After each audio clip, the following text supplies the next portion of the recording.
তোমাদের মধ্যেই প্রচুর স্টুডেন্টস এবং অ্যাসপিরেন্টসদের মনের মধ্যে একটা কমন কোশ্চেন ছিল, একটা কমন ডাউট ছিল যে স্যার যত আমাদের সরকারি ব্যাংকিং এক্সামস হয় সেই সমস্ত ব্যাংকিং এক্সামসের মেন্সের পরীক্ষা ক্লিয়ার করা কি সত্যিই খুব কঠিন, সত্যিই কি খুব ডিফিকাল্ট?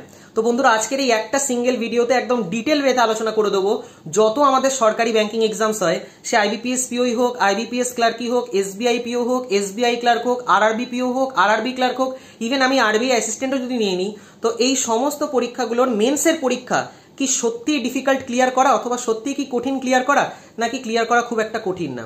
দেখো বন্ধুরা, যত আমাদের সরকারি ব্যাংকের মেন্সের পরীক্ষা হয় সেই সমস্ত পরীক্ষাগুলোতে একটা জিনিস ভীষণ ভীষণ ইম্পর্টেন্ট রোল প্লে করে, সেটা হলো কনসেপচুয়াল ক্ল্যারিটি। যার কনসেপ্ট যত ক্লিয়ার থাকবে, যার ইনডেপথ নলেজ যত ক্লিয়ার থাকবে, তার তত বেশি চান্স থাকবে মেন্সের পরীক্ষা ক্লিয়ার করার। কারণ আসল সিলেকশন মেন্সের পরীক্ষা দিয়ে হতে চলেছে। প্রিলিমসের পরীক্ষা তো জাস্ট একটা স্ক্রিনিং প্রসেস স্টুডেন্টসদেরকে এলিমিনেট করার। আসল সিলেকশন তো মেন্সের পরীক্ষা দিয়েই হবে, এবং মেন্সের পরীক্ষায় যত বেশি মার্কস তোমার থাকবে তত বেশি তোমার সিলেকশনের চান্সেস বেড়ে যাবে। এবং যত আমাদের সরকারি ব্যাংকের মেন্সের পরীক্ষা হয় সেখানে আসল সিলেকশন ম্যাথস এবং রিজনিং দিয়েই হয়। ম্যাথস এবং রিজনিংই হচ্ছে আসল গেম চেঞ্জার। সে তোমরা মানো চাই না মানো, জিকে পোর্শন তোমরা যতই স্টাডি করে যাও না কেন, যতই পড়ে যাও না কেন, যদি তোমাদের লাক ভালো না থাকে, যদি তোমাদের ভাগ্য সাপোর্ট না করে, তাহলে জিকের কোশ্চেন তোমরা কমন পাবে না। তো ন্যাচারালি যা মার্কসের তোমরা গ্যাপ নেবে অথবা ডিফারেন্স নেবে অন্যান্য স্টুডেন্টের থেকে, সেটা ম্যাথস এবং রিজনিং পোর্শনেই হতে চলেছে। ইংলিশের পোর্শনও ইম্পর্টেন্ট রোল প্লে করে, কিন্তু ম্যাক্সিমাম ওয়েটেজ আমাদের ম্যাথস এবং রিজনিং পোর্শনই ক্যারি করে। এবার যদি আমি ইনডেপথ কনসেপ্টের ব্যাপারে আলোচনা করি, তো দেখো বন্ধুরা, মেন্সের পরীক্ষার জন্য আমাদের আলাদা করে কোনো সিলেবাস পড়তে হয় না, কোশ্চেনগুলো আলাদা আলাদা লেভেলের থাকে। যেমন তোমরা দেখতেই পাবে ম্যাথস এবং রিজনিং এর কথা যদি বলি, তো মেন্সের এক্সামে আমাদের ডিএস পোর্শন থাকে, যেটাকে আমরা ডেটা সাফিসিয়েন্সি পোর্শন বলি। ডিএস অর্থাৎ ডেটা সাফিসিয়েন্সি আমাদের ম্যাথমেটিক্সের আন্ডারে যদি বলি, সেইখানে আমাদের এরিথমেটিকের কোশ্চেন দিতে পারে, সেইখানে আমাদের অ্যালজেব্রার কোশ্চেন ছাড়তে পারে, সেখানে আমাদের মেনসুরেশনের কোশ্চেন দিতে পারে। যে সমস্ত জিনিসগুলো তোমরা অলরেডি প্রিলিমসের পরীক্ষায় পড়ে এসছো, কিন্তু কত ভালো করে পড়ে এসছো সেইটা ডিপেন্ড করবে মেন্স এক্সামে, যে তুমি ডিএস এর কোশ্চেনটা সলভ করতে পারবে কি পারবে না। এবং আমাদেরকে স্টাডি করতে হয় যে কন্ডিশনাল স্টেটমেন্টটা আমাদের দেওয়া আছে অথবা যেটা আমাদের কাছে গিভেন স্টেটমেন্ট দেওয়া আছে, সেই স্টেটমেন্টটা কোশ্চেন সলভ করার জন্য কোন স্টেটমেন্টটা সাফিসিয়েন্ট। স্টেটমেন্ট 1টা সাফিসিয়েন্ট, নাকি স্টেটমেন্ট 2টা একা সাফিসিয়েন্ট, নাকি স্টেটমেন্ট 1 অথবা স্টেটমেন্ট 2 দুটোই সাফিসিয়েন্ট, নাকি স্টেটমেন্ট 1 এবং স্টেটমেন্ট 2 এর কম্বিনেশন সাফিসিয়েন্ট, নাকি স্টেটমেন্ট 1 এবং স্টেটমেন্ট 2 এর দুজনের কম্বিনেশনই সাফিসিয়েন্ট নয়। এবং যদি আমাদের কাছে 3খানা স্টেটমেন্ট গিভেন থাকে, তো এখানে আমাদের অনেকগুলো কেসেস আসে এবং 3খানা স্টেটমেন্টের কোশ্চেন কোনোদিন আমরা ডিরেক্ট সলভ করি না, সেই সমস্ত কোশ্চেনগুলো আমরা অপশন দিয়ে সলভ করি। অর্থাৎ স্টেটমেন্ট 1টা একা সাফিসিয়েন্ট কিনা, অথবা স্টেটমেন্ট 2টা একা সাফিসিয়েন্ট কিনা, অথবা স্টেটমেন্ট 3টা একা সাফিসিয়েন্ট কিনা। যদি এই 3টে স্টেটমেন্ট সাফিসিয়েন্ট না হয়, তারপর স্টেটমেন্ট 1 এবং স্টেটমেন্ট 2 এর কম্বিনেশন সাফিসিয়েন্ট কিনা, অথবা স্টেটমেন্ট 2 এবং স্টেটমেন্ট 3 এর কম্বিনেশন সাফিসিয়েন্ট কিনা, অথবা স্টেটমেন্ট 1 এবং স্টেটমেন্ট 3 এর কম্বিনেশন সাফিসিয়েন্ট কিনা, অথবা এটাও যদি সাফিসিয়েন্ট না হয়, তাহলে 3টে স্টেটমেন্টের একসাথে কম্বিনেশন সাফিসিয়েন্ট কিনা, অর্থাৎ statement 1 plus statement 2 plus statement 3 sufficient কিনা।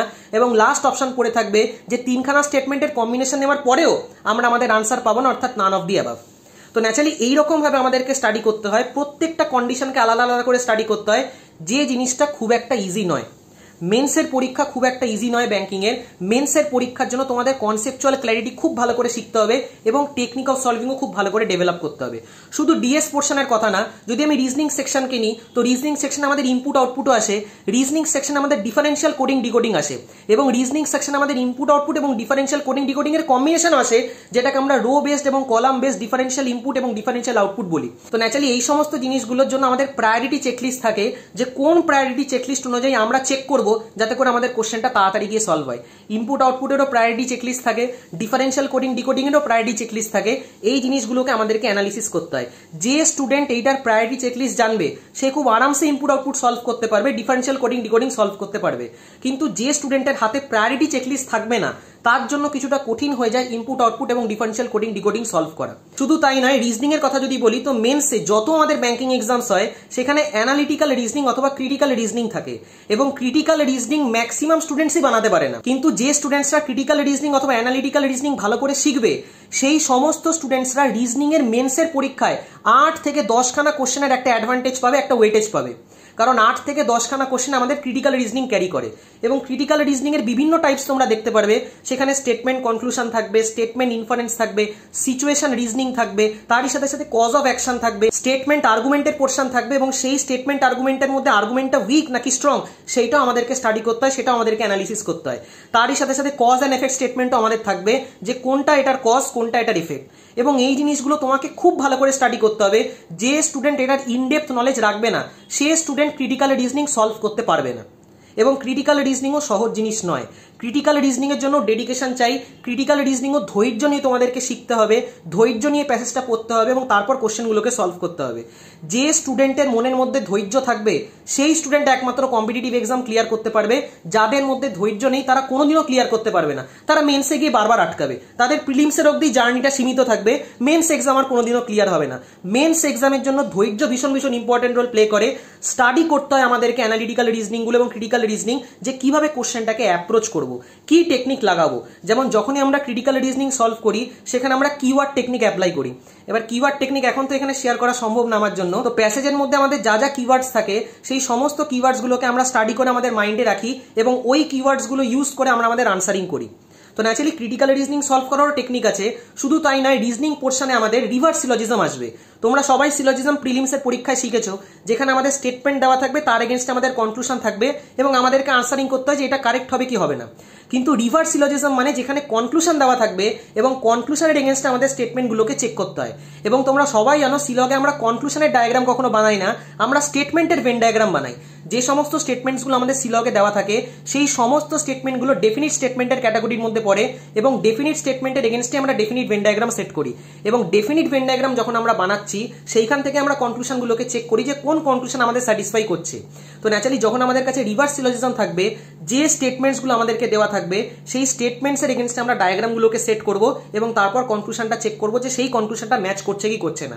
যে স্টুডেন্টসদের সিলজিজমের কনসেপ্ট ক্লিয়ার থাকবে না তারা রিভার্স সিলজিজম কোনোদিনও ঠিকঠাক করে সলভ করতে পারবে না। শুধু তাই নয়, ব্যাংকিং এর যত আমাদের মেন্সের পরীক্ষা হয় সেখানে রিজনিং এর মেন্সের পোর্শনের কথা যদি বলি, সেইখানে তোমরা কোডেড ইনইকুয়ালিটি পাবে, কোডেড ডিস্টেন্স ডাইরেকশন পাবে, কোডেড সিলজিজমও পাবে।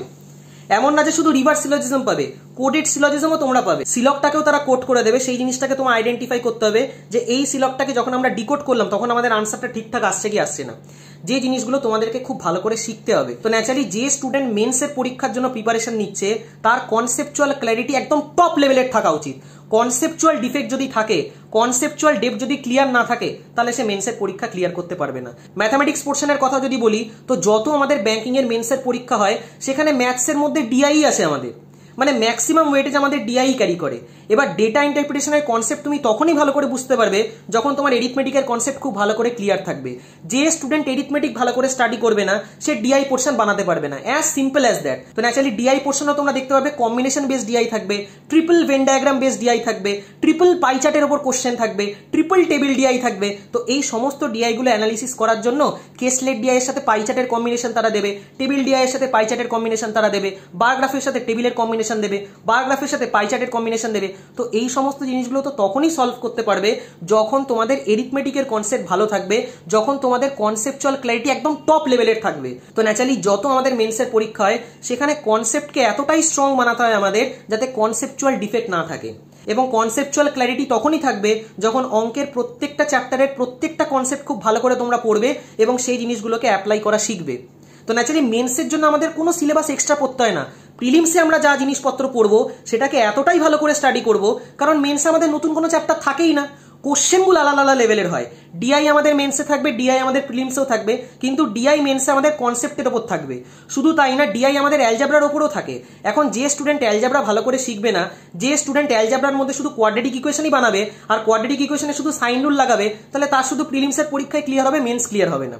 তো ন্যাচারালি যখন আমরা মেন্সের জন্য অ্যালজাবরা পড়ি সেটা আলাদা লেভেলের হয়।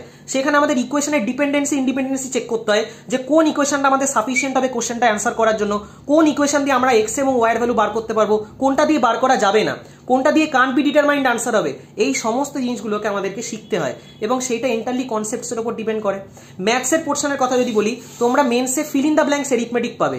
প্রিলিমসে তো এমনি এরিথমেটিক পাওয়া যায়, মেন্সে আমাদের fill in the blanks arithmetic থাকে। তো naturally fill in the blanks arithmetic যখন তোমরা সলভ করবে সেই সমস্ত কোশ্চেনগুলোকে আমরা অপশন দিয়ে সলভ করি এবং যখনই স্টুডেন্টরা অপশন দিয়ে সলভ করবে দেখবে কত ইজিলি আমাদের ফিল ইন দ্য ব্ল্যাঙ্কস অ্যারিথমেটিকের কোশ্চেন নেমে যাচ্ছে। এবং মেন্সের পরীক্ষায় কোশ্চেন সিলেকশন একটা খুব ইম্পর্টেন্ট রোল প্লে করে, কারণ আমাদের যে মেন্সের পরীক্ষা হয় ব্যাংকিং এর সেটা সব সেম প্যাটার্নের উপর হয়। তুমি আইবিপিএস পিওর মেন্সের পরীক্ষা তুলে নাও, আইবিপিএস ক্লার্কের তুলে নাও, এসবিআই পিও তুলে নাও, এসবিআই ক্লার্কের তুলে নাও, আরআরবি পিও তুলে নাও, আরআরবি ক্লার্ক তুলে নাও, সবার সেমই সিলেবাস থাকে, সবার একটা সেম প্যাটার্নের উপর থাকে, একটা পুরো ছক কাটা থাকবে যে এই ছকের আন্ডারেই আমার কোশ্চেন আসতে চলেছে এবং এই কোশ্চেনগুলোকেই আমি অ্যাটেম্প্ট করব, বাকি কোশ্চেনগুলোকে আমি স্কিপ করব।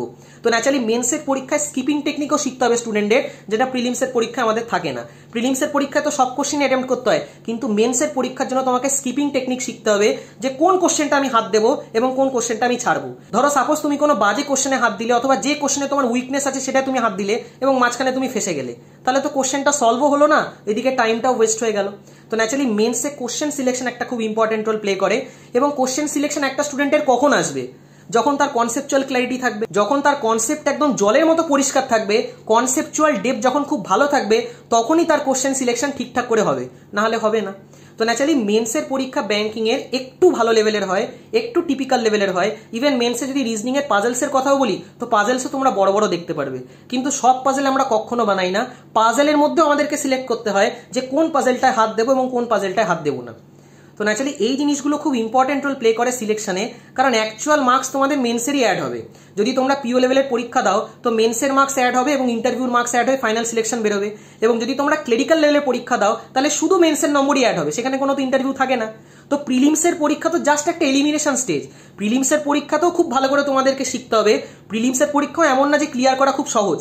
প্রিলিমসের পরীক্ষাও শুধুমাত্র টপ 5 থেকে 7% স্টুডেন্টই ক্লিয়ার করতে পারে, বাকিরা কেউ ক্লিয়ার করতে পারে না। এমন না যে প্রিলিমসের পরীক্ষাও খুব সহজ, কিন্তু প্রিলিমসের পরীক্ষার থেকেও মেন্সের পরীক্ষায় কনসেপচুয়াল ডেপথ খুব ইম্পর্টেন্ট রোল প্লে করবে, যে কনসেপ্টসগুলো আমাদের প্রিলিমসের এক্সামেই খুব ভালো করে শিখতে হয়। ওই জন্য যখনই তোমরা প্রিলিমসের পরীক্ষার জন্য প্রিপারেশন নেবে, বেশি টাইম নিয়ে প্রিপারেশন নেবে, যাতে কনসেপ্টগুলো একদম ক্লিয়ার হয়ে যায়, যাতে কোনো কনসেপচুয়াল ডিফেক্ট না থাকে। কারণ মেন্সের পরীক্ষায় কনসেপ্ট যদি তোমাদের ভালো না থাকে তাহলে কোনোদিনও তোমরা ক্লিয়ার করতে পারবে না। এবং প্রিলিমসের পরীক্ষাই হোক চাই মেন্সের পরীক্ষাই হোক, টেকনিক অফ সলভিং খুব ভালো করে আমাদেরকে শিখতে হয়। এবং এই জিনিসটা একবার যদি তোমরা শিখে যাও তাহলে তোমাদের সমস্ত মেন্সের পরীক্ষা ক্লিয়ার হবে, সে পিও লেভেলেরই মেন্স হোক চাই ক্লেরিক্যাল লেভেলেরই মেন্স হোক না কেন। এবং সেটার জন্য যদি তোমাদের কোথাও গাইডেন্স লাগে তো তোমরা গাইডেন্সও নিতে পারো। আমি নিজেও পার্সোনালি সমস্ত ব্যাংকিং এক্সামসের জন্য অনলাইনে ম্যাথস এবং রিজনিং পড়াই। তো তোমরা যদি চাও তো আমার সাথেও কন্ট্যাক্ট করতে পারো। আমার হোয়াটসঅ্যাপ নাম্বার 8617204564। তো যদি তোমরা গাইডেন্স চাও তাহলে কল করো না, হোয়াটসঅ্যাপ করো, কারণ কল অনেক সময় আমি ধরতে পারি না।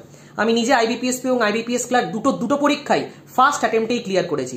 তো ন্যাচারালি তোমাদেরকে খুব ভালো করে গাইড করতে পারবো যে কি টেকনিক অফ সলভিং হওয়া উচিত, কিভাবে একটা কোশ্চেনকে অ্যাপ্রোচ করা উচিত, কিভাবে মেন্সের কোশ্চেন সলভ করা উচিত, কিভাবে মেন্সের কোশ্চেন স্কিপ করা উচিত, কোন কোশ্চেনটাকে সিলেক্ট করা উচিত, কোন কোশ্চেনটাকে ছাড়া উচিত, কিভাবে একটা কোশ্চেনকে সলভ করা উচিত যাতে মেন্সে আমরা প্রচুর নম্বর স্কোর করতে পারি এবং সিলেকশন নিয়ে বেরোতে পারি। As simple as that. দেখো পিও লেভেলের এক্সামসের কথা যদি বলি তো ইন্টারভিউর উপর ডিপেন্ড করলে হবে না, মেন্সে এতটাই নম্বর তুলে নাও যাতে ইন্টারভিউ তোমার যদি খারাপও হয় তাও যাতে ফাইনাল লিস্টে তোমার নাম থাকে। এবং ক্লেরিক্যাল লেভেলে তো ইন্টারভিউ হয়ও না, কারণ ইন্টারভিউটা অনেকটা লাকের উপর ডিপেন্ড করে, অনেকটা ভাগ্যের উপর ডিপেন্ড করে। ইন্টারভিউয়ের প্যানেল মেম্বার যদি ভালো পড়ে যায় এবং ইন্টারভিউ তোমার যদি ভালো হয়, যদি তোমার ভাগ্য ভালো থাকে তাহলে তুমি ভালো নম্বর পাবে। এবং অনেক প্যানেল মেম্বাররা বেশি বেশি করে মার্কস দেয়, আবার অনেক প্যানেল মেম্বাররা খুব একটা বেশি নম্বর দেয় না। তো ন্যাচারালি ইন্টারভিউ অনেকটা ভাগ্যের উপর ডিপেন্ড করে। তো ইন্টারভিউর উপর কেন ডিপেন্ড করবো? মেন্সের পরীক্ষাতেই এতটা নম্বর তুলে নেবো যাতে ইন্টারভিউর উপর ডিপেন্ডই না করতে হয়। এটাই ছিল আমার স্ট্র্যাটেজি এবং এটাই হবে আমার সাজেশনও তোমাদের জন্য। তো ন্যাচারালি মেন্সের পরীক্ষার জন্য এতটা ভালো করেই প্রিপারেশন করো যাতে ইন্টারভিউর উপর ডিপেন্ড না করতে হয়। এবং চেষ্টা করো তার কাছ থেকেই গাইডেন্স নেওয়ার, যে অলরেডি ফিল্ডে সিলেক্টেড, যাতে তার টেকনিক অফ সলভিং, তার মেথড অফ সলভিং, তার ডাউট ক্লিয়ারিং প্রসেস, তার কোশ্চেন সিলেকশন খুব ভালো করে শিখতে পারো এবং সেই জিনিসগুলোকে পরীক্ষায় অ্যাপ্লাই করতে পারো। বাকি আশা করি তোমাদের এই ভিডিওটা দিয়ে কিছুটা হেল্প করতে পারলাম। ভিডিওটা যদি তোমাদের ভালো লেগে থাকে তাহলে অবশ্যই লাইক এবং বন্ধুদের সাথে শেয়ার করো। Thank you.